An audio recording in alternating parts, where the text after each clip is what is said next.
এক সময় পাহাড়ের মাঝখানে অবস্থিত একটি শান্তিপূর্ণ গ্রামে একটি বড় জ্ঞানী গাছ দাঁড়িয়েছিল, যা উদারতার গাছ হিসাবে পরিচিত।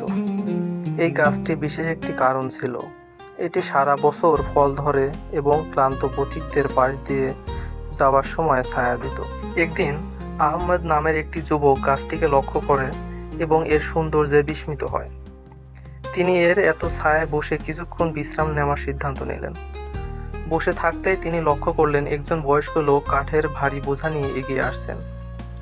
আহমেদ লোকটিকে অভ্যর্থনা জানালেন এবং তাকে তার বাড়িতে কাঠ নিয়ে যেতে সাহায্য করার প্রস্তাব দিলেন। কৃতজ্ঞতার সাথে প্রবীণ ব্যক্তি আহমেদের প্রস্তাব গ্রহণ করলেন। একসাথে তারা লোকটির নম্র কুটিরে গেল, যেখানে আহমেদ তাকে সুন্দরভাবে কাঠের স্তূপ করতে সাহায্য করছিল। আহমেদের দয়ায় ছুঁয়ে যাওয়া লোকটি তাকে কৃতজ্ঞতার চিহ্ন হিসাবে উদারতার গাছ থেকে কিছু ফল উপহার দেয়। কয়েক বছর পরে আহমেদ উদারতা এবং উদারতার বৃক্ষের মতোই তার নিজের কাজের জন্য পরিচিত হয়ে ওঠেন। দূর দূরান্ত থেকে মানুষ তার গ্রামে যেতেন জ্ঞানী বৃক্ষের গল্প এবং আহমেদের অনুপ্রেরণামূলক কাজের গল্প শুনতে।